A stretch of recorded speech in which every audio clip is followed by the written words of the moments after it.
Salut à tous, à la suite de ma précédente vidéo dans laquelle je parlais de cette centrale nucléaire ukrainienne comme d'un exemple typique de désinformation, de propagande occidentale, je fais cette vidéo pour vous présenter plus en détail les techniques et les outils qui sont utilisés au quotidien pour biaiser l'information. J'ai personnellement travaillé pendant des années au contact des médias, au contact des journalistes, j'ai rédigé de nombreux articles et donc je sais dans une certaine mesure quels sont les outils qui sont utilisés pour biaiser l'information. Premier élément, dans les organes de presse, il y a ce qu'on appelle une ligne éditoriale, qui est le mot politiquement correct pour dire propagande. Et donc, toute l'information entrante va être triée, moulinée, selon cette grille de lecture pour ensuite vous être retransmise à vous, les lecteurs. On sait que 70% à 80% des lecteurs lisent uniquement le titre des articles et non pas le contenu des articles, ce qui va permettre de uniquement orienter le titre de l'article et d'ainsi contrôler les esprits de 70% à 80% des lecteurs. Une technique qui est utilisée pour ça, c'est de tourner autour du pot, ou bien c'est de faire des citations. Par exemple, l'Ukraine déclare que la Russie bombarde la centrale nucléaire, ce qui permet aux journalistes et aux médias de se dédouaner, de se distancier du message de propagande qui est véhiculé. Un autre outil est bien sûr d'utiliser des sources, parfois assez mystérieuses, le département, le gouvernement, d'après des sources confidentielles, voici ce qui est dit, voici ce qui est dit. Ce qui permet encore une fois de véhiculer un message sans en être directement l'auteur. Une méthode aussi est d'inviter des experts, notamment sur les plateaux télé, ceux qui ont l'air le plus crédibles, avec des très belles lunettes, une belle cravate, ceux qui s'expriment de manière la plus claire possible, qui ont des centaines de milliers de diplômes, donc qui incarnent la crédibilité, l'autorité, ce qui va être plus facile pour convaincre les spectateurs.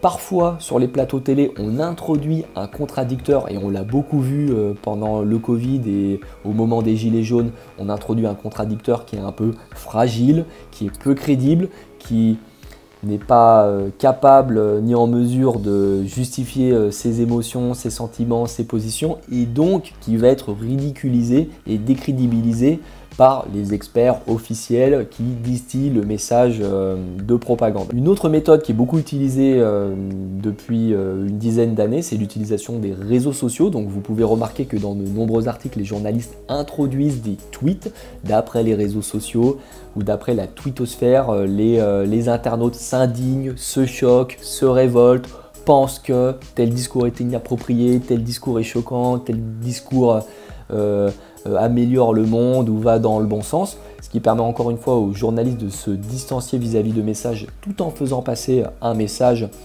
et en utilisant des leviers instinctifs humains très puissants, notamment notre prédisposition à nous soumettre à l'autorité, notre instinct grégaire, c'est-à-dire notre volonté d'adhérer, de nous intégrer au groupe, parce que bien sûr il est toujours très pénible d'être exclu ou de penser différemment du groupe.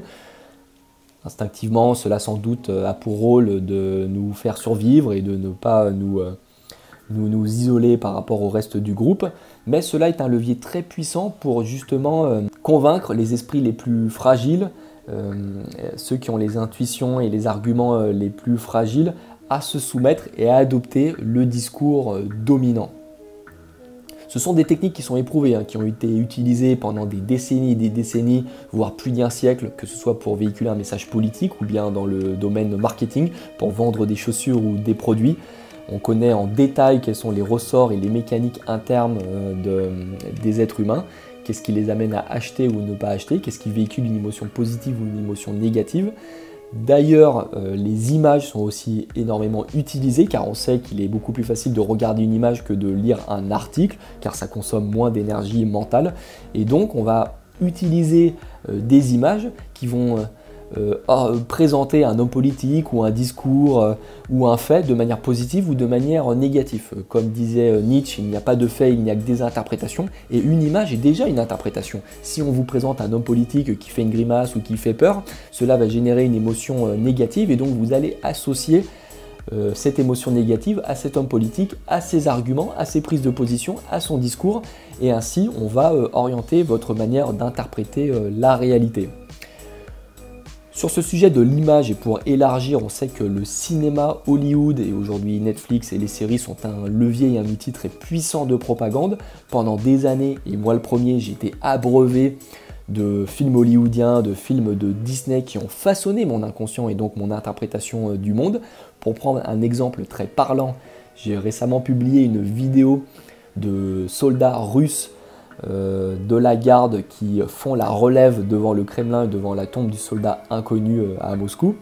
Et certains commentateurs ont dit « Tiens, ça me fait penser à Dark Vador, ce sont vraiment les méchants, il ne manque plus qu'une musique terrifiante. » Et vous voyez que pour avoir regardé pendant des années tous ces films Disney ou de Star Wars, moi-même j'ai été imprégné de ce discours. Donc quand on voit les hyènes devant Scar défiler en ordre, de manière martiale, organisée et disciplinée, on associe ça à quelque chose de méchant, de négatif et de dangereux. C'est pareil pour Star Wars, Dark Vador, l'Empire et tout son esthétique et sa symbolique doit être associé au camp du mal, au méchant. Et ensuite, lorsqu'on voit cette esthétique, cette discipline ou ces valeurs, tout de suite, instinctivement, sans même réfléchir, on réagit en se disant c'est le mal, c'est les méchants, ce n'est pas la démocratie, le camp de la résistance, de la liberté.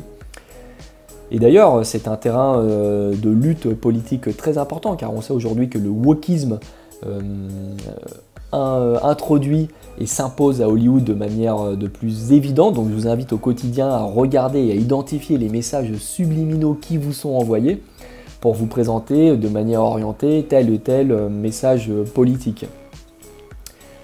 Bien sûr, la propagande a ses limites, car lorsque le discours de propagande, lorsque le discours officiel entre en contradiction de plus en plus flagrante avec notre réalité, le discours officiel et la propagande s'écroulent. Et on a pu le voir pour donner un exemple au moment du Covid. Donc pendant des années, nos élites, les médias nous ont dit que la mondialisation, la délocalisation des industries était une bonne chose, car les pays occidentaux allaient se spécialiser dans la création de produits et d'idées à forte valeur ajoutée. Or, pendant le Covid, on s'est rendu compte que la France n'était plus capable de produire des choses aussi essentielles que des masques et qu'on était dépendant de la Chine pour le faire. Et donc vous voyez que là, tout un discours, pour prendre cet exemple très simple et très évident, tout un discours et toute une idéologie peut s'effondrer lorsqu'elle rencontre la réalité. Car nous vivons tous au quotidien des phénomènes qui sont vrais, nous les observons avec nos yeux, nous ressentons des émotions qui sont vraies, mais ensuite notre interprétation de la réalité va dépendre de ce que nous avons dans la tête. Et lorsque ce que nous constatons au quotidien entre en contradiction avec le discours officiel, par exemple, les médias peuvent nous dire que tel phénomène est très positif, mais peut-être que dans notre environnement, nous pouvons constater tout le contraire. Ça nous fait souffrir, on se sent malheureux, on se fait agresser, ou bien ça nous rend plus pauvres. Et donc on peut se dire en fait le discours dominant est faux, est un mensonge. Et d'ailleurs je pense qu'on est de plus en plus nombreux, si ce n'est la majorité à le penser, et on l'a constaté en 2018 lorsque les Gilets jaunes sont allés défiler devant les médias pour les critiquer et contester cette présentation de la réalité qui était faite. Voilà, je vous ai donc présenté quelques outils, techniques, méthodes qui sont utilisés au quotidien pour biaiser, orienter l'information en Occident sur tous ces sujets fondamentaux, que ce soit la mondialisation, les questions politiques, les questions de culture, les questions de santé, les questions d'immigration, les questions de répartition de la valeur ajoutée.